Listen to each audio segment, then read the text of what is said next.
প্রিয় দর্শকেরা, আপনারা চ্যানেলটি সাবস্ক্রাইব করে আমাদের সাথে রয়েছেন, কিন্তু অনেকেই নোটিফিকেশন অন করেননি। দ্যাটস ওয়াই নতুন ভিডিও আপলোড করলে আপনাদের কাছে পৌঁছায় না। তাই আপনাদের প্রিয় চ্যানেলটির প্রতিটি ভিডিও সবার আগে পেতে এখনই সাবস্ক্রাইব করে নোটিফিকেশন অন করুন।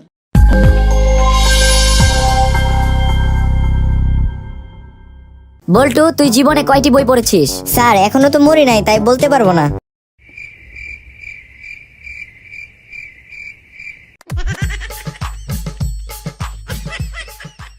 আচ্ছা বল্টু, বলো তো যে গান লেখে তাকে কি বলে? স্যার, গীতিকার। আচ্ছা তাহলে বলো তো যে সুর বাঁধে তাকে কি বলে? স্যার, সুরকার। আচ্ছা তাহলে এবার বলো যে প্রাইভেট পড়ায় তাকে কি বলে? স্যার, এটা তো খুবই সহজ, প্রাইভেট কার।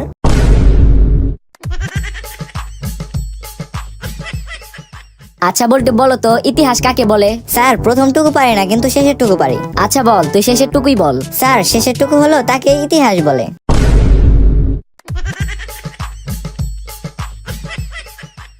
স্যার, একটা কথা বলবো? কি বলবে বলো। স্যার, আমার না খুব লজ্জা লাগছে বলতে।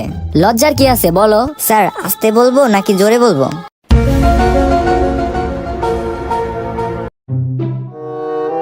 আরে বেটা, জোরেই বল, সবাই শুনুক। স্যার, আপনার প্যান্টের চেন খোলা।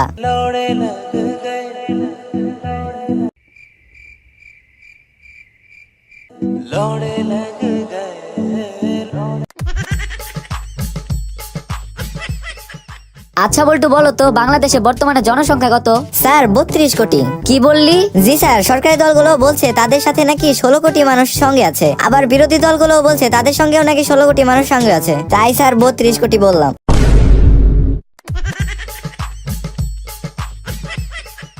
আচ্ছা বল্টু, বলো তো কাল কত প্রকার? স্যার, কাল হচ্ছে 6 প্রকার। আচ্ছা বলো তো কি কি? স্যার, সকাল, বিকাল, আগামীকাল, রাত্রিকাল, ইহকাল, পরকাল। হারামজাদা, কাল আরো এক প্রকার আছে। এখন তোকে মারতে মারতে শরীরের যে অংশটা থাকবে তাকে বলবে কঙ্কাল।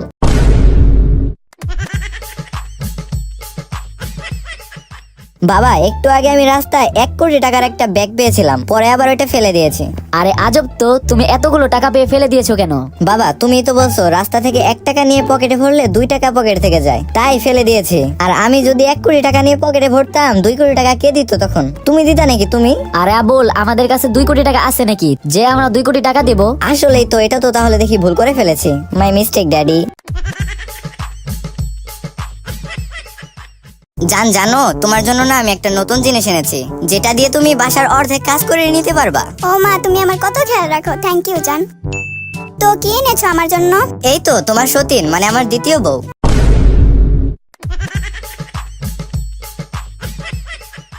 জান, আমি বোধহয় তোমাকে বিয়ে করতে পারবো না। কেন এমন করে বলছো কেন? আসলে আমার বাসায় ব্যাপারটা মেনে নেবে না। কেন, কে কে আছে তোমার বাসায়? তেমন কেউ নেই, আমার স্ত্রী আর 2 সন্তান।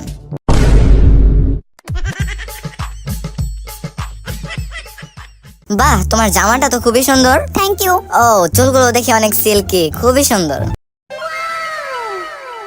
ভাইয়া, অনেক ধন্যবাদ আপনাকে। আবার দেখি দামি চশমাও পরেছো। ভাইয়া, অনেক অনেক ধন্যবাদ ভাইয়া। এত কিছু পরার পরেও কেন জানি তোমাকে শাকচুন্নির মতোই লাগছে।